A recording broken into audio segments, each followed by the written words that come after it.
Assalamualaikum warahmatullahi wabarakatuh. Perkenalkan saya Kesya Uliamutria Napsya dari Program Studi Pendidikan Tari dengan NIM 1207625078 dengan mata kuliah Landasan Pendidikan yang diampu oleh Ibu Vina Serafina, yaitu ada topik pembahasannya tentang masalah mutu pendidikan dan subtopik pembahasannya yaitu faktor-faktor masalah mutu pendidikan dan studi kasus yaitu rendahnya relevansi pendidikan dengan masyarakat.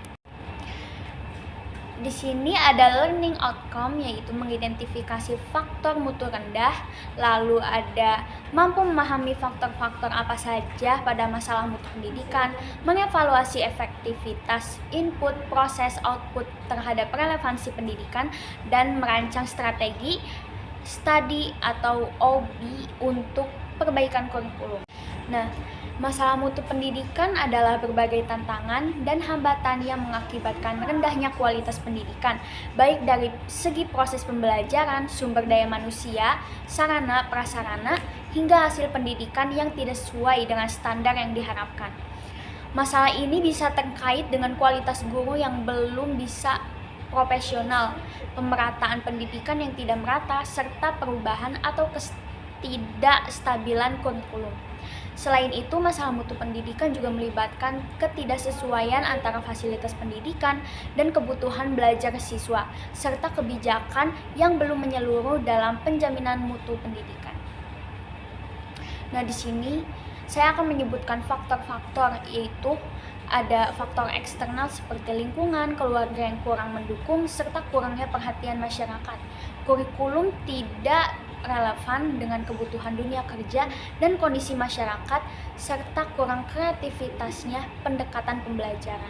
Lalu, kualitas tenaga pengajar yang rendah, di mana banyak guru belum memiliki kualifikasi memadai, pelatihan yang cukup, dan profesionalisme yang kurang. Keterbatasan sarana dan prasarana pendidikan yang memadai seperti gedung sekolah, peralatan belajar, dan teknologi penunjang yang tidak merata terutama di daerah terpencil. Nah, di sini ada studi kasus yaitu rendahnya relevansi pendidikan dengan masyarakat. Nah, melatar belakangi yaitu pendidikan di Indonesia menghadapi masalah rendahnya relevansi antara keluaran pendidikan dengan kebutuhan dan perkembangan masyarakat serta dunia kerja. Pendidikan yang ada belum mampu menghasilkan lulusan yang siap guna dan sesuai kebutuhan pengembangan sektor-sektor pembangunan dan pasar kerja.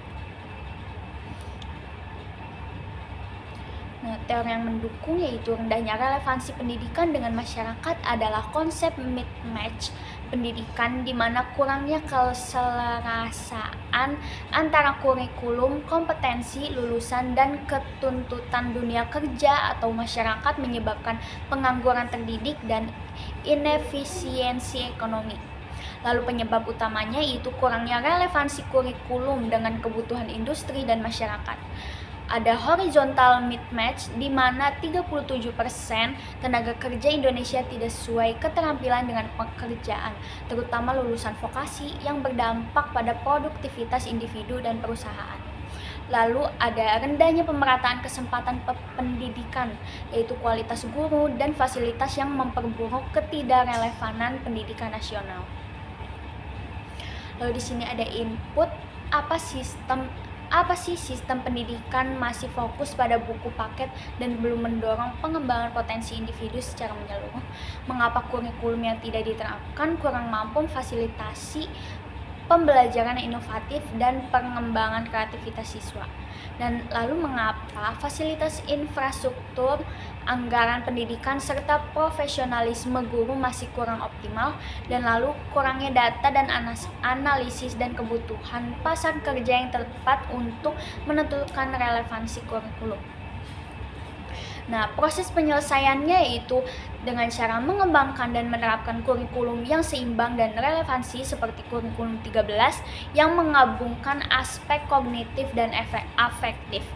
Lalu yaitu ada memenuhi kebutuhan fasilitas dan infrastruktur pendidikan di seluruh wilayah. Lalu ada menyesuaikan pendidikan dengan kebutuhan dunia kerja melalui pelatihan, penyesuaian kurikulum, dan penciptaan lapangan kerja baru. Lalu outputnya yaitu lulusan yang banyak belum bisa siap kerja secara teknik dan kognitif. Terbentuknya sistem kurikulum yang mampu mendukung proses pembelajaran efektif. Lalu, pendidikan yang lebih relevansi dengan tantangan zaman dan pembangunan nasional, dan tidak keseimbangannya pengembangan potensi individu di kalangan siswa. Lalu ada feedback dan saran, yaitu kita harus perlu perbaikan keseluruhan sistem pendidikan mulai dari kurikulum, guru, fasilitas, hingga manajemen pendidik. Lalu ada pengembangan potensi individu, jadi harus menjadi fokus dalam kurikulum dan proses pembelajaran untuk menjawab tantangan zaman. Lalu yang terakhir ada kerjasama antara pemerintah, lembaga pendidikan, dan dunia kerja yang sangat penting untuk meningkatkan kualitas dan relevansi pendidikan. Lalu di sini ada kesimpulannya bahwa pendidikan di Indonesia menghadapi masalah utama, yaitu rendahnya relevansi antara pendidikan dengan kebutuhan dan perkembangan masyarakat. Pendidikan seharusnya mampu mengembangkan potensi individu sesuai dengan tuntutan sosial dan dunia kerja. Namun, kenyataannya banyak lulusan yang belum siap baik secara kognitif maupun teknis untuk menghadapi tuntutan pekerjaan dan pendidikan lanjutan. Nah, di sini bagian pustakanya, daftar pustaka. Kurang lebihnya mohon maaf. Wabillahi taufiq wal hidayah. Wassalamualaikum warahmatullahi wabarakatuh.